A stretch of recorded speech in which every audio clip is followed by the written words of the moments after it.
पहला यूहन्ना 3 की 9 आयत।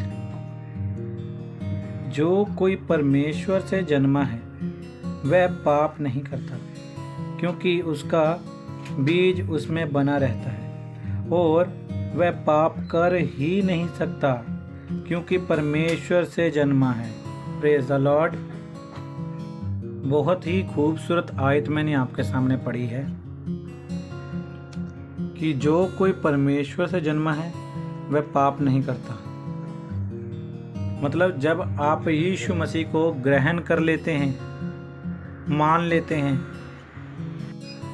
जब आप यीशु मसीह को ग्रहण कर लेते हैं, मतलब कबूल कर लेते हैं, तो हम पाप नहीं करते। इसकी वजह क्या है? ऐसा क्यों है?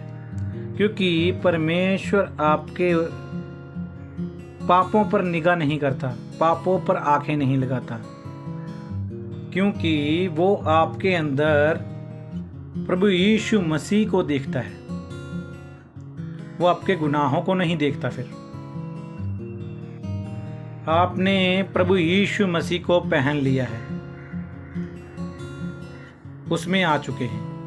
उसने हमारे लिए कफारा दे दिया है, उसने हमारे लिए सलीब उठा ली है।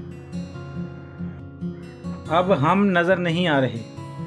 अब जिसने हमें बचाने के लिए सलीब सही है, वो हम में नजर आता है। खुदा को, परमेश्वर को वही नजर आता है।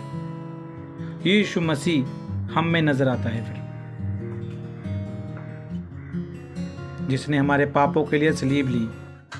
और यहाँ यूहन्ना 2 बाब में लिखा है, पहली आयत में, तुम पाप ना करो, और यदि कोई पाप करे तो पिता के पास हमारा एक सहायक अर्थात धर्मी यीशु मसीह,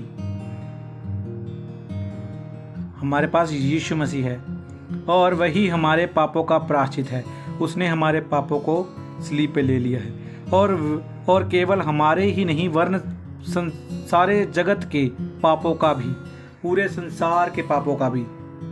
और अब जब आप यीशु मसीह को कबूल कर लेते हैं, तो फिर खुदा बाप आपके अंदर पाप नहीं बल्कि यीशु मसीह को देखता है, जो धर्मी है। वो अपने बेटे को आपके अंदर देखता है, यीशु मसीह को। इसलिए आपका ध्यान भी पापों की तरफ नहीं होना चाहिए, आपका ध्यान यीशु मसीह की तरफ होना चाहिए। आपने अपना ध्यान पापों की तरफ नहीं, यीशु मसीह की तरफ करना है। आपका फोकस यीशु मसीह की तरफ होना चाहिए, बेटे की तरफ। खुदा बाप बेटा देखता है आपके बीच में, अपना बेटा यीशु मसीह। Praise the lord. खुदावन आपको बरकत दे।